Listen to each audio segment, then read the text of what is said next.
యాదాద్రి భువనగిరి జిల్లా ఆలేరుపట్నంలో మున్సిపల్ ఎన్నికల ప్రచారం జోరుగా కొనసాగుతోంది. కాంగ్రెస్ పార్టీ అభ్యర్థుల తరఫున ఆలేరు ఎమ్మెల్యే బీర్లా ఐలయ్య గడప గడపకు తిరుగుతూ ప్రజలను కలుసుకుని ఓట్లు అభ్యర్థించారు. ఆలేరు మున్సిపాలిటీలోని 12 వార్డులకు 12 కాంగ్రెస్ పార్టీనే కైవసం చేసుకుంటుందని ఆయన ధీమా వ్యక్తం చేశారు.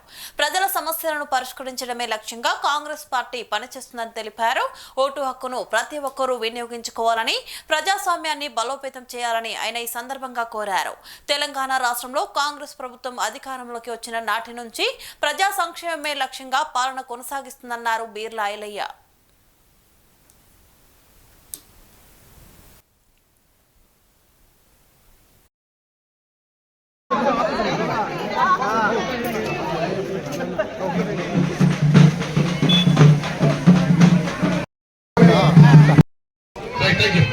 ఏం చేసిండు? మోతి వెంకటేష్ వాళ్ళ ఇంటికాడ సీసీ రోడ్ వేసుకున్నాడు. ఈ మెయిన్ గల్లి వేసిన, ఇంకో గల్లి అక్కడ శాంతినగర్ వేసిన, మరి ఇక్కడ ఇంత చెట్టు కింద ఉన్నటువంటి గల్లి వేయక ఆ ఎంకన్నా సొంతం రోడ్ వేసుకున్నాడు. మరి ఇలా పార్టీ మారినాక బాధపడుతున్నాడు. సరే, సొంత ఇంట్లోకి వెళ్ళా కడప దాటితే తెలుస్తుంది మన ఏదేది. ఇంట్లోన్న సుఖం కాశీపోయినా దొరకదంటారుగా. ఇప్పుడు బాధపడుతుంది తమ్ముడు. అందుకే మీరు అందరు అర్థం చేసుకొని మీ బిడ్డగా, మీ బీర్లైలేగా ఆ రోజు మీరు ఓటేసి గెలిపిస్తే ఇవాళ ఎమ్మెల్యేగా ఈ ప్రాంతాన్ని అభివృద్ధి చేస్తానని మాటిస్తున్నా. జంగాలకి ఇందిరా మిల్లు కానీ, ఇక్కడ మనం నిలబడ్డ కాడ సీసీ రోడ్ కానీ ఎక్కువ నిధులు తెచ్చి అభివృద్ధి చేస్తా. మీరందరూ మళ్ళీ ఎప్పుడన్నా కూర్చొని మాట్లాడుకోవడానికి ఇక్కడ కమిటీ హాల్ కూడా ఇస్తా అని చెప్పి చెట్టు కింద మీకు మాటిస్తున్నా. మన ప్రజాప్రభుత్వం, మన గౌరవ ముఖ్యమంత్రి రేవంత్ రెడ్డి వచ్చినాక మనకు ఇందిరా మిల్లు వస్తున్నాయి. ధనిక రాష్ట్రంలో వాళ్ళు ఇల్లు ఇయ్యలే.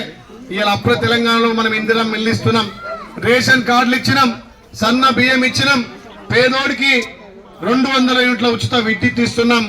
మా మహిళా సంఘాలకు పెద్ద ఎత్తున వడ్డీల రుణాలు ఇచ్చినాం.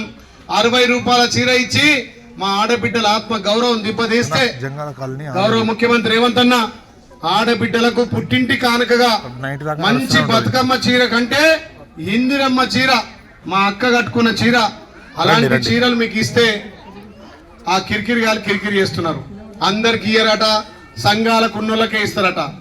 అరే మీరు 60 రూపాయల చీర ఇచ్చిర్రు, మేము పుట్టింటి నుంచి శారీ పంపిన మా అక్క చెల్లెలు, కానీ మొన్న అందరికి ఇంటింటికి చీర కూడా ఇచ్చినాం. నేనేమంటున్నా, గత 10 ఏళ్ళుగా వాళ్ళు చేయని పని మనం చేస్తున్నాం. మన కాలనీ అభివృద్ధి చేసుకుంటాం.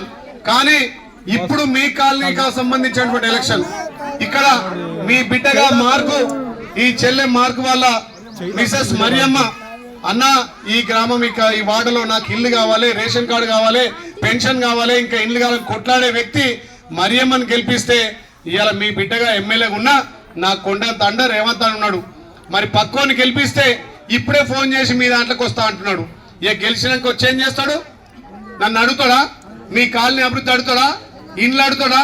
రేషన్ కార్డులు అడుగుతాడా? పెన్షన్లు అడుగుతాడా? వాళ్ళు ధనిక రాష్ట్రంలో చేయని పనులు మనం అప్పుల తెలంగాణలో చేస్తున్నాం.